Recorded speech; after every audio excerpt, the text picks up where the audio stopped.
Vamos assim agradecendo ao Mestre Jesus por mais essa oportunidade de estudo, todos nós reunidos,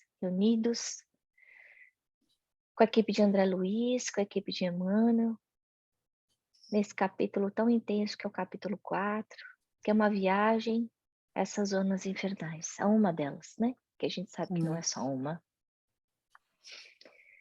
Senhor, que nessa noite, que os nossos lares possam ser abençoados com a tua luz, com a visita dos teus mensageiros do bem, trazendo paz, luz, harmonia, equilíbrio. Nós sabemos assim o poder da nossa mente, do nosso campo mental, hoje em especial, nesse estudo, de uma forma ainda mais intensa, essa influência que nós temos no nosso equilíbrio, não só físico, mas o nosso equilíbrio espiritual. Que nós possamos ser inspirados tanto para ouvir quanto para falar, que nós possamos, Senhor, sair desse estudo mais fortes, mais equilibrados do que nós entramos, graças a Deus. Bom, a gente termina hoje o capítulo 4. Eu fiquei muito em dúvida se a gente faria em 2 ou 3 vezes, mas como esse capítulo vai ser o último do ano, essa aula vai ser a última do ano, eu queria fechar o capítulo 4. E aí eu sugiro vocês que, por favor, quem não teve a oportunidade de ler o capítulo direito, que faça isso, porque esse capítulo é um capítulo muito importante, tá bom? Dá muitas descrições, como a gente vai ver, do que acontece lá daquele lado, e a nossa participação aí em tudo que está acontecendo, né? Então a gente viu que o Gubi e o André e o Eloy, eles começaram então, eles aceitaram a passar por essa mutação, essa transformação, essa metamorfose perispiritual. E é interessante que à medida, eles já estavam lá mergulhados nesse espaço há bastante tempo, tendo dificuldade, né, de caminhar, de volitar, de tudo, mas eles ainda não tinham transformado o seu perispírito, não sei se vocês se lembram disso. Eles continuavam aí invisíveis e como seres mais iluminados, não na mesma gama do povo que estava ali.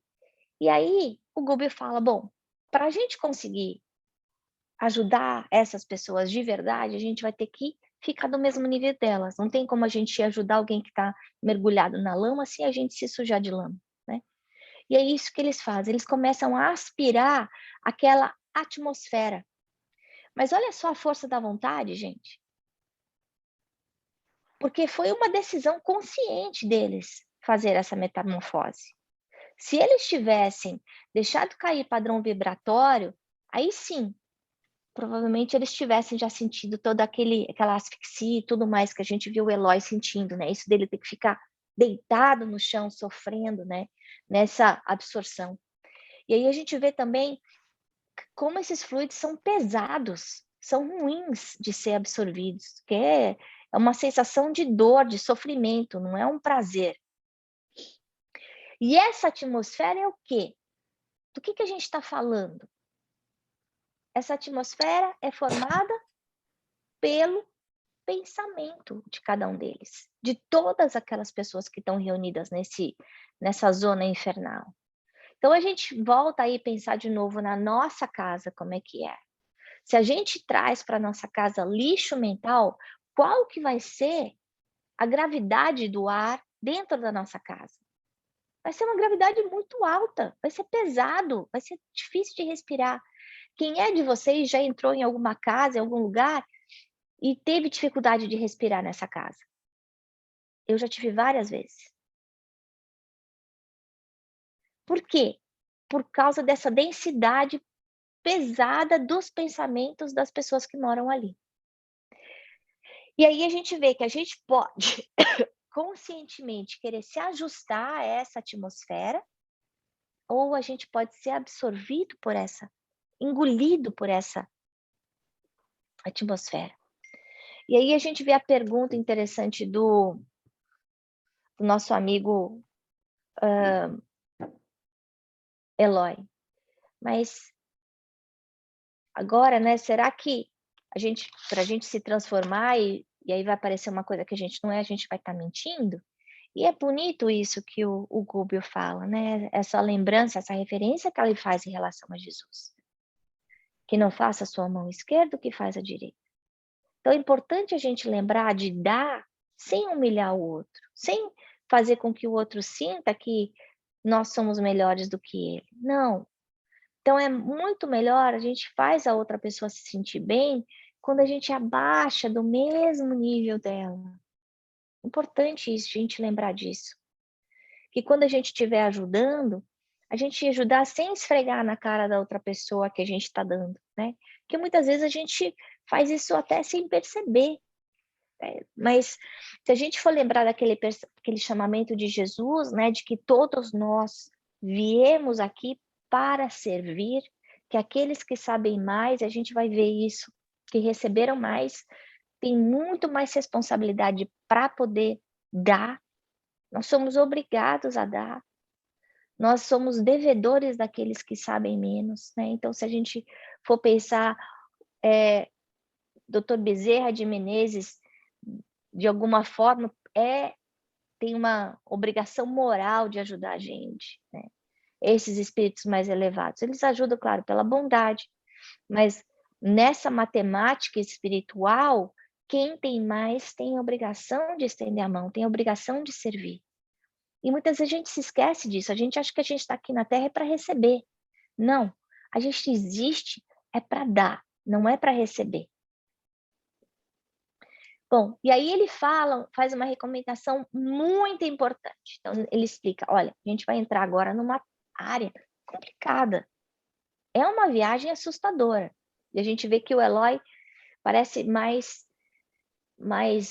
júnior, menos preparado do que o André Luiz, né? Fica mais assustado. Se bem que quem é que não ficaria assustado visitando um lugar tão horroroso como esse? Mas ele dá recomendações muito claras. Eu coloquei essas recomendações aqui, porque essas são recomendações para todos nós. À frente de qualquer perigo, de qualquer transtorno, de qualquer problema, de qualquer dificuldade grande, como cada um de nós tem. Essa dificuldade pode ter o nome que for. Essa dificuldade pode ser uma dor moral ou pode ser uma dor física.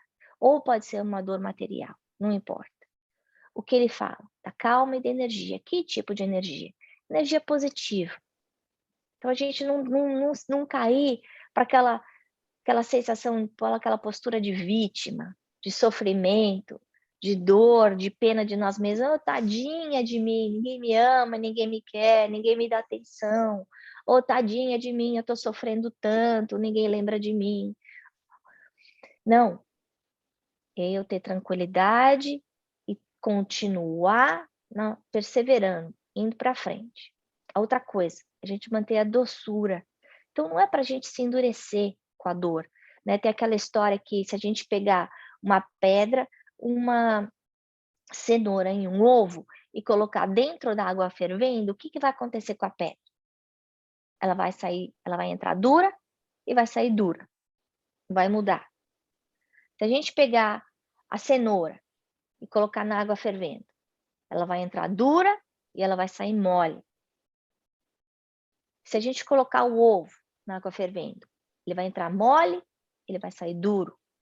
Então, quando a gente pensar no sofrimento na nossa vida, a gente tem essas escolhas. Tem muita gente que passa por um câncer e continua fazendo as mesmas coisas, vivendo seu dia a dia da mesma forma que vivia antes. Tem gente que passa por um divórcio e sai amargo, sai duro, sai odiando aquele parceiro, com razão ou sem razão, mas acaba décadas depois ainda trazendo toda aquela gosma, aquela coisa ruim, aquele peso que podia ter sido largado no passado, separou, acabou, sai para frente. Tem muita gente que passa por uma dor moral, uma perda de um filho, por uma doença, e faz o quê? Cria uma instituição de caridade para ajudar crianças que têm a mesma dificuldade. Então, há situações de dor, a situação em si não é o importante. O importante é como é que a gente lida perante essa situação. O Covid está aqui para todo mundo. Todo mundo, claro. Tem gente que está sofrendo muito mais do que outras pessoas, porque a gente não pode passar uma régua. Eu não posso querer comparar eu, que tenho a minha casa, meus filhos na escola, minha comida no meu prato, conseguir um emprego com alguém que está desempregado no meio da rua. Mas é importante a gente lembrar que o problema em si não é um problema. O problema é o que eu faço dele. Essa é a importância. Aí ele continua, ânimo voltado a Jesus. Esperança, gente. Quando a gente perde a esperança, a gente perde tudo. A gente perde o caminho. A gente perde a rota, a gente perde o norte. Quando a gente está aqui na Terra, se perde a esperança, a gente se mata. Quando a gente está no plano espiritual, a gente não tem mais como morrer de novo, já está morto. Mas aí, perde a esperança e fica aí à mercê de vampiros espirituais, como a gente está vendo, desses sanguessugas, que aí vão fazer da gente marionete.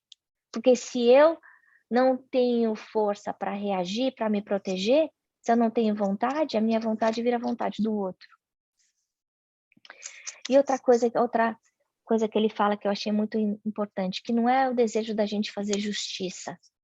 Porque muitas vezes eu fico olhando, aí a nossa reação, a gente fala, não, eu quero o que é fair, eu quero que seja feita justiça. Eu estou querendo justiça ou eu estou querendo vingança? O que é que eu estou querendo mesmo? E ele fala, a gente não veio aqui para fazer justiça, porque a justiça está na mão de quem? De Deus. A gente está aqui para ajudar. A gente está aqui para servir. A gente está aqui para educar. E vai educar como? Com palavra? Não, não é com palavra. A gente vai estar educando através do nosso exemplo. Essas pessoas que estão aí com dor. Isso serve aqui para dentro da nossa casa também. Porque se eu não tiver calma, a minha casa cai. Se eu não tiver doçura, a minha casa cai. Se eu não colocar Jesus dentro do meu lar e dentro do coração dos meus filhos, eles vão se perder. E eu também. E se eu quiser carregar a bandeira da justiça, com dureza no coração, eu só vou criar revolta. Porque eu não sou perfeita o suficiente para conseguir ser justa, né? E aí ele descreve um pouco essa paisagem, todos vocês leram, mas eu peguei alguns pedacinhos para a gente fazer uma avaliação, né? Eu não quis colocar nenhuma figura muito forte, porque eu acho que a imagem às vezes pode ficar impactante para a gente, né? E a gente vê que mesmo ele, dentro dessas descrições que ele está fazendo, eu tenho certeza que muitas dessas descrições foram reavaliadas, o quanto que ele estaria dividindo com a gente, sabendo que se o pensamento é vida, se o pensamento cria, para que eu ficar pensando em coisas horripilantes? Mas ele dá uma descrição para a gente entender o quê? Que eu estou entrando num lugar de barra pesada. A descrição é a pior que a gente conhece. Muito pior do que uma favela, muito pior do que embaixo do Minhocão, onde ficamos drogados lá em São Paulo. Que talvez sejam os lugares mais feios que eu já vi. Porque ele está falando de um lugar sombrio, ele não está falando de um lugar pobre. Ele está falando de rostos horríveis, de pessoas assustadoras, revoltadas, sujas. Está falando de pessoas mutiladas. E aí, falando aí com o Miguel agora há pouco, mutilado como? Se não tem corpo, cadê o corpo para estar mutilado? Onde é que está essa mutilação, gente? Está aqui. Porque a pedaço que foi mutilado foi o corpo da terra que está embaixo, a 7 pés embaixo da terra. O perispírito não está mutilado. Ninguém corta pelo espírito com faca. É outro tipo de matéria. Então, essas pessoas estão mutiladas por quê? Porque a sua mente está ligada a essa mutilação, a esse processo. Aleijados, a mesma coisa. Cegos. Como é que você vai ser cego no plano espiritual? Eu mesmo já, em trabalho de desobsessão, apareceu tantas vezes cegos, e eu pensando, mas como cego se a gente enxerga pelo corpo inteiro quando está desencarnado? Não tem órgão, não tem órgão. Por quê? É uma auto-hipnose que a gente faz nós mesmos, por causa desse desequilíbrio emocional e espiritual. Uma coisa linda que ele fala, que não tem criança. Isso é importante a gente ver o amor de Deus, por mais horrorosa que possa ser essa criança, porque a gente sabe que a criança, quando desencarna aqui na Terra, cronologicamente ela pode ter 5 anos, mas quem disse que a idade desse espírito é 5 anos? Pode ser 5.000 anos, 50.000 anos, 500.000 anos, eu não sei quantos anos. Eu não sei se essa criança é um anjo ou um monstro, no aspecto espiritual falando, claro. Mas essa bondade de Deus é tão grande que essa criança, que a gente sabe, quando chega lá no plano espiritual, isso a gente viu lá no Entre a Terra e o Céu, né? A criança chega ainda em corpo de criança, com saudade da mãe, naquela atmosfera toda da última encarnação. Como é que vai colocar uma criança no meio de abutre desse jeito? De espíritos tão perversos? Pois nós, como pais imperfeitos, faríamos isso? Não. Por quê? Porque esse lugar que eles estão, essa zona infernal, é uma escola. É o mal curando o mal. É a dor curando aqueles que fizeram sofrer. Para quê? Para o despertamento consciencial. É essa dor que faz essas pessoas que estão ainda arraigadas dentro da sua consciência, com medo, com vergonha, levar uma saculejada. Para quê? Para se modificar. Para modificar a sua forma de pensamento, né? E aí ele continua escrevendo o ambiente. De novo, tudo que eu coloquei aqui está no livro. Então, para quem não lembra de tudo isso, volte a ler o capítulo. Eu vou falar aqui, eu li de novo o capítulo 4 inteiro, pelo menos mais umas 3 vezes. E um monte de coisa que a gente conversou semana passada que, de alguma forma, algumas coisas talvez eu não tenha mencionado, que eu não tinha caído a ficha. Então, esses livros de André Luiz, cada vez que a gente lê, a gente enxerga uma coisa que a gente não tinha enxergado.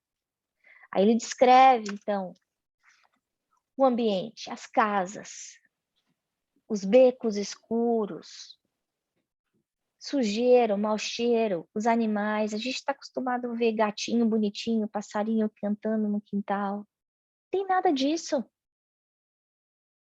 As plantas. A gente está aqui, envolvida aqui na Terra, com uma variedade quase infinita de plantas, de flores, de frutas, de bichinhos. Nada disso existe lá. Não existe beleza. Por que não existe beleza? Porque aqueles que estão vendo o mundo não conseguem enxergar beleza nenhuma. Essa é a ótica dessas pessoas. Essa é a ótica dessas pessoas que estão doentes. Não doentes do corpo, mas doentes da alma. E ele lembra a gente que essas pessoas diabólicas que estão lá somos nós, quando nos tornamos maus, quando nos desviamos do caminho de Jesus. Importante a gente lembrar disso. Que Deus não criou Satã, Deus não criou o diabo, Deus não criou aquele ambiente ali com um bando de gente perversa, não. Não. Esse bando de gente perversa somos nós. A gente já parou lá, ó, N vezes. E a gente sabe se vai parar de novo? Não sei. Porque a gente vai ver nos outros capítulos que o outro que ficou com preguiça, como disse Miguel, foi parar lá. Então aí é nossa responsabilidade de como é que eu estou usando o meu conhecimento. Como é que eu estou educando meus filhos? Como é que eu estou transformando a minha vida? E é interessante ele falar dos seres sub-humanos e também da influência que é feita nos animais. Eu fiquei pensando, nós, nos nossos animais de estimação, na nossa responsabilidade aí, de como é que a gente está tratando esses seres inferiores da natureza, mas que também são filhos de Deus. Então, se eu estou aqui com o meu cachorrinho do meu lado, se eu faço carinho, se eu faço evangelho, será que eu estou ajudando ele na evolução? Eu estou. Se eu trato meu cachorrinho com violência, se eu bato, se eu chuto, se eu faço ele morder os outros, eu estou ajudando ele na evolução? Não estou. Porque evolução é amor ao próximo. Então, eu sou responsável não só de cuidar de mim, de cuidar daqueles que são os meus próximos mais próximos, eu sou responsável por valorizar essa natureza que eu tenho ao meu redor e os animais que estão ao meu redor. Entender que tudo isso é bênção. Tanto é bênção, tanto é crédito, que lá não tem. Imagina a gente acordar amanhã e não ter mais nenhuma árvore verde, nenhum bicho bonito, não ter mais a luz do sol, não ter mais perfume de flor, só ter pântano. E aí ele comenta o tanto que é difícil sair de um buraco desse, porque a gente percebe que é tudo contra a gente. Outra coisa que ele ele comenta é a ociosidade das pessoas lá. Isso eu quis grifar. Porque a gente já tem aquele ditado que a água parada dá mosquito, né? E a gente sabe, esse trabalho que a gente está falando não é um trabalho material, não é eu ir lá e ganhar mais, não, trabalhar das 6 da manhã às 10 da noite, não é esse trabalho que a gente está falando. Porque tem muita gente que trabalha 18 horas por dia e que talvez pare lá. O trabalho que a gente está falando aqui não é o trabalho remunerado, é o trabalho na seara de Jesus, que pode ou não ser remunerado. Porque, na verdade, não tem uma linha divisória, não. Você trabalha para Jesus 3 horas por dia, as outras 12 não. Não, não é assim. Tudo que a gente estiver fazendo, eu estou cuidando da minha casa, eu estou educando os meus filhos, eu estou indo para o meu trabalho, eu estou na rua, estou no supermercado. Eu estou trabalhando na seara de Jesus. E a gente percebe que todo trabalho é ocupação. E como é que eu estou me ocupando? Né? E aí a gente volta um pouco para pensar nessa ociosidade doentia que está acontecendo agora com social media, né? Que é tão fácil a gente ficar amarrado em porcaria de Instagram, em Facebook, em TikTok e sei lá mais o quê. Se a gente pegar o celular da gente, a gente consegue ver quanto tempo no dia a gente passou jogando tempo pela janela, com lixo, no videogame, enfim. Para a gente fazer um equilíbrio, ninguém está falando que não pode descansar, né? Não, descanso faz parte da lei do trabalho. Tem que descansar, tem que dormir, tem que arejar a cabeça, tem que passear. Mas a gente tem que saber equilibrar. O importante é tudo sem equilíbrio. Se a gente souber equilibrar o quanto a gente come, o quanto a gente faz ginástica, o quanto a gente trabalha, o quanto a gente gasta tempo com a família, com os filhos, a gente vai estar sempre no caminho certo. Mas eu achei muito interessante esse aspecto da ociosidade. E aí ele lembra a gente que todas as pessoas que estão lá são malucas, são loucas, de alguma forma. E a gente já viu nos livros de André Luiz antes falando dessa loucura do ponto de vista espiritual. Eu não lembro mais se foi no Mundo Maior, eu me confundo já os nomes dos livros. Falando que se fosse entrar lá algum psiquiatra, que eles iam olhar e iam achar um monte de gente ou com amnésia, ou com loucura, ou com neurose. E aí a gente vê essas pessoas aqui na Terra e acha normal. Acha normal síndrome do pânico. Acha normal ter neurose de lavar a mão.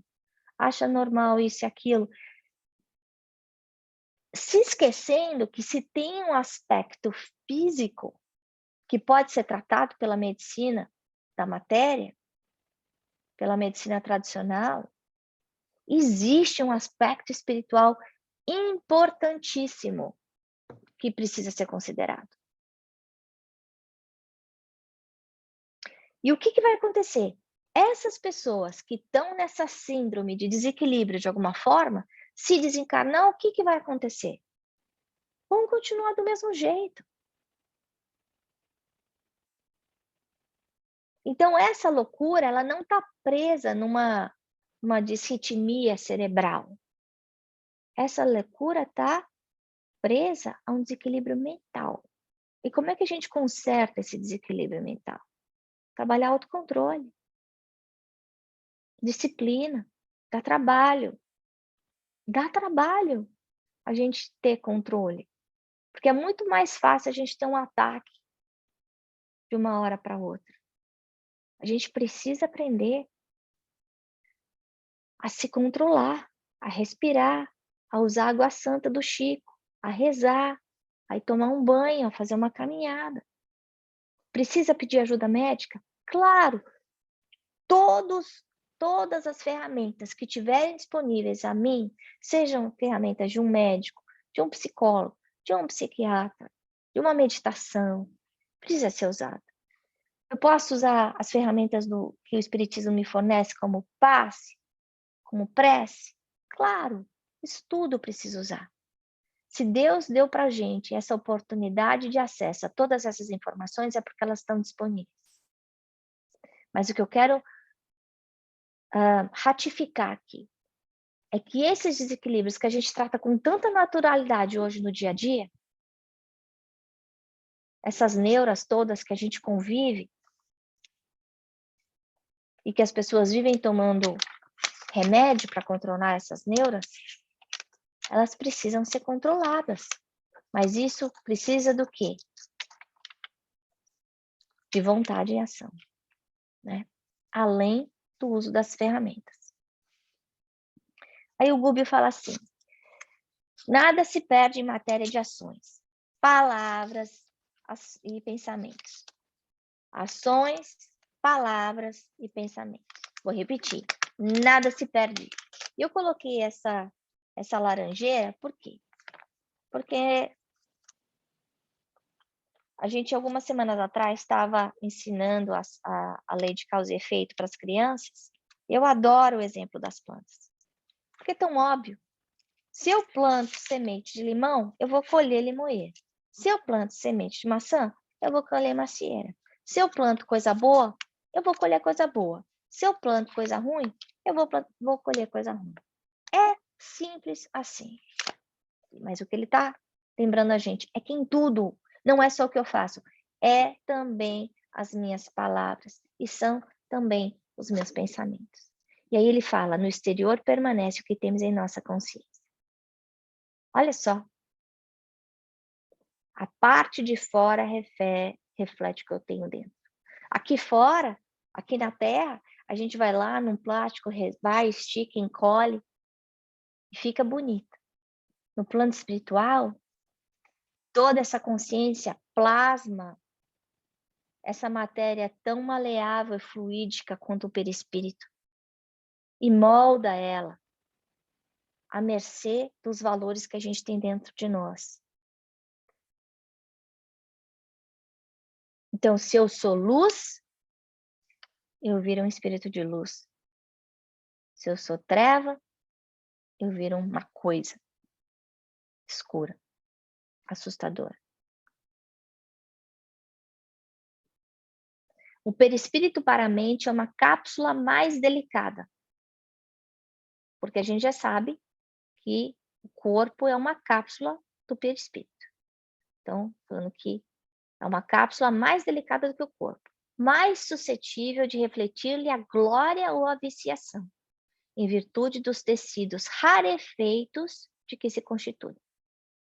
Essa, para quem não sabe, é uma das características do perispírito, essa maleabilidade. Então, a gente sabe que é uma matéria quintessenciada, é uma matéria diferente do que a gente conhece aqui na tabela periódica, aqui na Terra. Mas é matéria. É matéria, é fluido cósmico. O perispírito de cada um de nós é feito com as matérias, com os elementos que existem ao redor da Terra. Cada planeta tem elementos diferentes. E o perispírito das pessoas que vivem naquele planeta é feito desses elementos. Agora, tem elementos que são mais materializados, elementos que são mais rarefeitos, elementos que já são conhecidos pelos homens, elementos que não são. O perispírito é feito de elementos mais rarefeitos que não são conhecidos por nós, encarnados, ou pela ciência da Terra. E aí eu achei muito interessante esse comentário aí do Gubbio.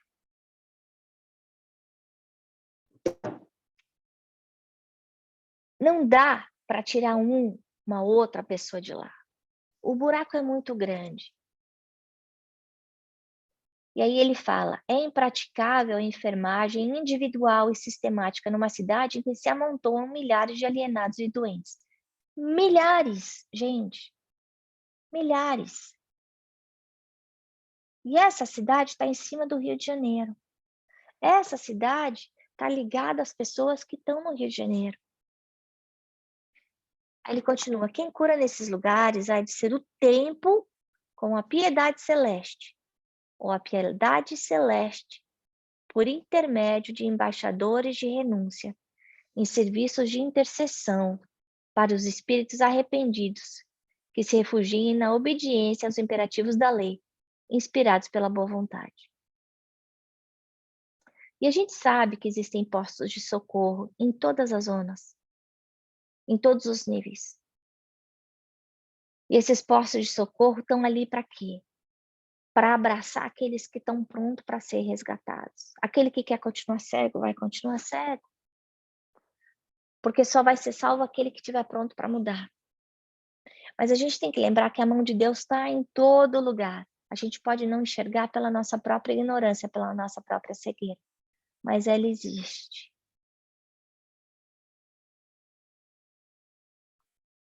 E aí eles vão encontrar o Gregório. E é interessante a gente perceber, né, essa diferença que tem. A hora que você chega lá, vê o palácio, vê carro opulento, vê essas vestimentas avermelhadas, vê os escravos, vê uma claridade abraseada. Eu achei interessante, né, a gente tinha comentado numa aula anterior, e como que muitas das histórias que a gente vê esse inferno com essas cores vermelhas, escuras, trevosas, meio fogo. E é isso. Então, com certeza, teve alguém que fez uma viagem astral ali. E acordou meio sem saber como e descreveu o que viu. E ele descreve aí, tem um templo, tem uma igreja. Igreja, mas como? Para culto exterior. Olha só. E eu acho que o Covid vem mostrar para a gente que o nosso templo está onde? Está em nós. É o nosso tabernáculo. É a nossa casa. Não existe mais templo de pedra. A gente pode querer ir numa federação, ir num lugar grande? Pode. Precisa não. Outra coisa que me chamou a atenção é como ele descreve de novo os olhares. E a gente sempre vê os olhares como o espelho da alma. E Jesus fala que os olhos são a candeia da alma. Que quando existe luz, a gente vê aquela luz no olhar das pessoas. Ele descreve o olhar várias vezes. Então, uma coisa para a gente prestar atenção, se a gente quiser saber quem é a pessoa de verdade, prestar atenção no olhar daquela pessoa. O que aquele olhar transmite? Carinho, amor, paz, dúvida, raiva, incerteza.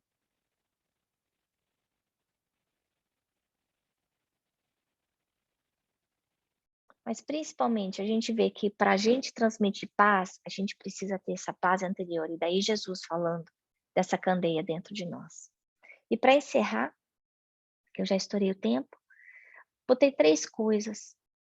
Primeiro, a importância do trabalho e a vigilância. E ele fala aí desse furto psíquico, que essa gama, essa colônia funciona como uma colônia sanguessuga, pegando toda a energia da gente daqui. Que a gente fica à mercê deles, por quê? Por causa da nossa invigilância. E é por isso que eles não querem a evolução da gente. Para poder continuar sugando, continuar usando as nossas energias. A outra coisa para a gente refletir é onde é que está a raiz de todas as doenças? Onde é que está a mutilação? Onde é que está o aleijado? Onde é que está o cego? Não é no corpo. Não é no corpo físico. A doença começa na mente, está na consciência. Na consciência de culpa, na consciência da dureza, do ódio, do rancor. E a terceira coisa é essa base econômica das infernais, para a gente pensar. Que se a gente se melhorar, a gente consegue mudar a qualidade do planeta. Que eles existem porque a gente dá comida. Para a gente conseguir ajudá-los, a gente tem que se melhorar. Para que eles saiam dessa ociosidade doentia e procurem uma vida sem ser uma vida vampiresca, como é que acontece hoje, né? Bom, era isso que eu tinha para comentar com vocês. E agora a gente faz a nossa conversinha. Quem quer comentar primeiro?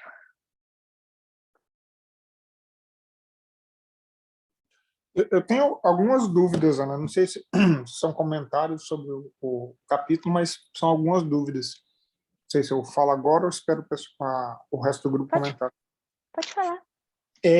A primeira é, você falou muito bem agora em relação a, mesmo dentro das zonas infernais, a gente tem postos que dão suporte àqueles que estão preparados para ter suporte, correto?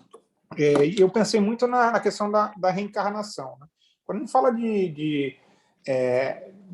de zonas mais elevadas, onde a gente tem o Ministério da Reencarnação, né, que a gente programa, às vezes, a nossa reencarnação, ou às vezes a gente tem uma programação já implantada para a gente, ou definida para a gente.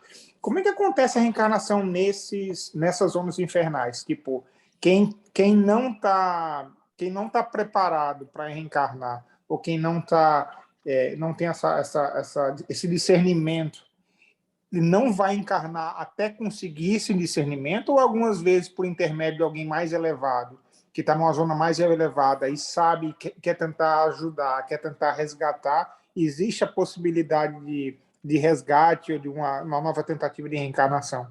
Eu fiquei em dúvida disso.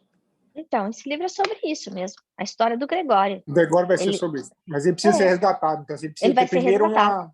Então, ele vai tomar uma cutucada grande da mãe espiritual dele, e ela já programou todo o processo reencarnatório. Ele não tem direito de programar ele. Ele não ganhou esse direito. Mas ela já falou, eu vou lá, vou encarnar como mãe, um monte daqueles comparsas dele vão estar vindo junto, vai ser muito difícil, mas eu vou trazer ele. Agora, depois de 500 anos, ele está começando a despertar, está na hora. Ele está começando a ficar cansado de fazer o mal. A minha pergunta, acho que é mais em relação a isso. Tipo, tem que ter um momento certo também. Não adianta, se ele está muito profundo, não adianta nem reencarnar, nem ter a possibilidade de reencarnar. Foi plantada uma semente, essa semente vai germinando, e quando chegar no momentinho, tá difícil, mas ele pelo menos tem a possibilidade. E aí, era isso, a minha pergunta era essa. Eu acho que tem, cada caso é um caso, porque você viu o outro caso, do marido daquela outra senhora que apareceu antes da Matilde, né? Que ela ia pegar o marido que tinha assassinado um parente, vocês estão lembrados. Então, no caso dele, ele ainda está meio desnorteado, mas ele vai passar por um processo reencarnatório compulsório, né? Então, a gente vê, tem dois tipos de reencarnação. Tem essa reencarnação planejada, individualizada, e tem algumas que chega a hora de, agora deu. Mas muitas vezes é por intercessão de alguém que ama muito a gente, fala assim, não, Ana, ó, cansei de ver você sofrer, cansei de ver você fazer besteira, porque no ponto que você só está se endividando, a gente vai ter que mudar o esquema aqui. E aí é uma mãe que eu tive, é uma avó que eu tive, alguém que me amou demais e que tem mérito suficiente para pedir para que eu seja resgatada. A minha reencarnação vai ser compulsória, é uma prova, quer dizer, é uma expiação. Em outros casos, é simplesmente Deus chegando e falando, enough is enough. Acabou. E a gente sabe que agora, nesse momento de transição planetária, está acontecendo. Tem essa expressão de abrir a porta do inferno. O abrir a porta do inferno é isso. É trazer para cá um monte de espírito que está recebendo agora a última chance de despertamento consciencial. Por quê? Porque se não se modificar, eles vão acabar tendo que repetir tudo de novo e voltar para o mundo de expiação e provas. A Terra passa a ser um mundo de regeneração e eles vão para outro planeta começar tudo de novo. E Então, essa eu acho que é uma boa conexão com a minha outra pergunta. Sabendo que hoje na crossa a gente é posto de combustível, tipo, a gente que alimenta essas ondas infernais com os pensamentos que a gente tem daqui e não estão alinhados, quando o mundo vai evoluindo para expiação, para regeneração e futuramente para um mundo feliz, a tendência é com que essas ondas infernais elas vão ficando cada vez menor até chegar a não existirem mais, dependendo da evolução do planeta. Tá certo esse raciocínio? Nos mundos felizes, provavelmente não existe zona infernal.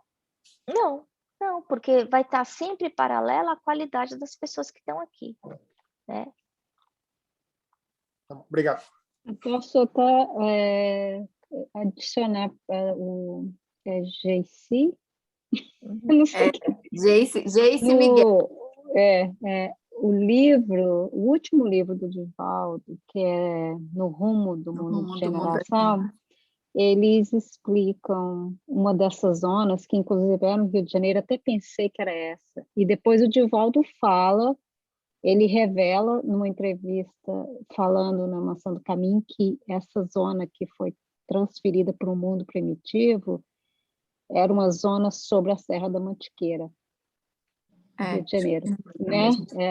Então, você vê, algumas zonas não é nem esperando o tempo é transferindo mesmo. E eles, incrível que ele fala que eles estavam lá, as pessoas que estavam nessa, eles nem sabiam que eles já não estavam na Terra mais. Muito interessante, quem não leu, é um livro excelente. Está na minha lista de ler. Excelente. Eu diria, se você não leu, começa pelo primeiro. São 3, primeiro. né? Começa pelo primeiro. São 4 livros. São 4 agora. São 4? São 4. São 4. Transição planetária, amanhecer de uma nova era, e perturbações, alguma coisa. Espirituais, e agora esse último. Esse livro dos Divaldo ensina muita coisa que a gente está aprendendo nesse livro Libertação. Ele fala, e é um livro muito detalhado e muito pesado, né? Então a gente vê aí detalhes que normalmente a gente não vê tanto, né? E com certeza o Divaldo, para conseguir escrever aquilo, ele teve que visitar essas áreas. Então deve ter sido um processo bem desgastante para ele também. Ana, o Libertação, eu estou terminando de ler No Rumo do Mundo de Regeneração, realmente fala sobre isso. E tem um outro livro que eu li há muitos anos atrás e reli mais recentemente, que chama O Abismo, do Ranieri, que também descreve essas zonas infernais, entre aspas, né? Essas zonas de baixa evolução espiritual, exatamente da mesma forma que o Divaldo e o Chico Xavier descrevem nesses livros. Então, acho que a consistência desses relatos trazem, né, essa credibilidade, né, nesses fatos que a gente vê. Mas falando especificamente desse capítulo, né, acho que tem muito a ver, e uma das frases que aqui eu vou parafrasear a Dona Lúcia, né, que eu gostei deste capítulo, que traz, acho que é muito o que você abordou na aula, né, que é: em qualquer constrangimento íntimo, não nos esqueçamos da prece. É, de hora em diante, o único recurso que dispomos a fim de mobilizar nossas reservas mentais superiores em nossas necessidades de reabastecimento psíquico.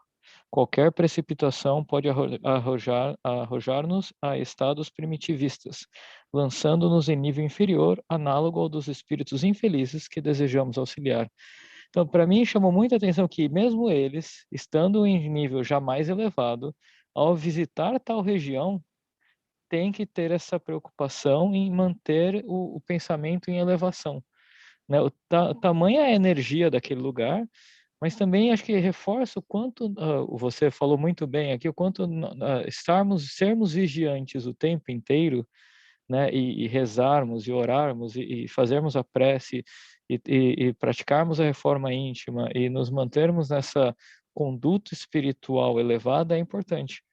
porque mesmo eles, já estando em estágios mais elevados, podem ter recaídas, né? Então, quanto fará a gente aqui nessa escola que estamos passando? Luiz, só para complementar rapidinho aqui, uma coisa que me chamou a atenção é exatamente o que você falou, às vezes a gente fala, no mundo espiritual você pode, eu não sei, vou dar exemplos mais banais aqui, volitar, ou algumas coisas que a gente, às vezes, no mundo carnal, físico, não tem essas ferramentas. Mas a prece é uma ferramenta que a gente tem, né? Assim, e a gente, às vezes, muita gente cai no achismo de que não é tão poderosa assim, porque, tipo... Mas não, ao contrário. E aí me surpreendeu muito. Poxa, como você disse, num momento difícil, que eles estão enfrentando um lugar muito pesado e denso, é a grande ferramenta que eles têm, é a prece, que está disponível para todos nós, encarnados ou desencarnados. Então, realmente é uma coisa que nos faz ainda mais ciente. Poxa, preciso focar nisso quando tiver um problema, toda hora, todo momento, como você diz, vigiar e orar, é isso. Acho que é o grande ensinamento. Não sei se vocês estão lembrados no livro Nosso Lar, quando André Luiz pede para ele visitar a família dele, né? E aí ele não estava pronto para visitar a família dele. E aí até um ponto que fala, tá bom, acho que agora dá. Aí ele vai lá e descobre que a esposa tinha casado, que tinha outra pessoa lá, que tinham tirado todas as fotos dele da casa, tudo, que ele tinha sido meio que esquecido, né? E aí ele sente uma raiva, um rancor, um ódio. Naquela hora, o mentor dele chega, o Lísias, e fala, André, presta atenção no que você está sentindo, porque senão você vai voltar para o umbral. Vocês lembram disso? Então, a gente prestar atenção, porque subir dá um trabalho danado. E descer é num instante. Eu fico pensando isso com qualquer relacionamento, né? Casamento. Então, você faz tudo direito durante 20 anos. Aí você dá uma escorregada e enfia uma vez, o que acontece? Acabou. Então, eu acho que é bom para a gente pensar nisso. Isso que vocês estavam falando da importância da prece. A gente lembrar que a prece deve ser o primeiro artifício da gente, não o último, né? Então, agora que não tem mais nada para fazer, então só falta rezar. Não, não é isso. A gente começa rezando, continua rezando, termina rezando. E vai trabalhando, né? Gente, vamos encerrar. Meu computador vai morrer aqui. Eu tô olhando, eu tô longe. Já ele morre. Tá pitando aqui. Mas o último encontro do ano. Vamos agradecendo aí. Mais uma vez a equipe de André Luiz por estar aqui junto conosco. Por esse suporte, por essa amizade, por essa ajuda, por esse estudo. Nós sabemos que cada vez que a nossa casa se reúne virtualmente, que os nossos lares são abençoados, que esses espíritos que vêm aqui, que convivem conosco, são ajudados, são levados. E nós temos mais uma chance, Senhor, para achar o caminho certo de casa, dessa casa que a gente procura tanto, que é a casa onde existe paz.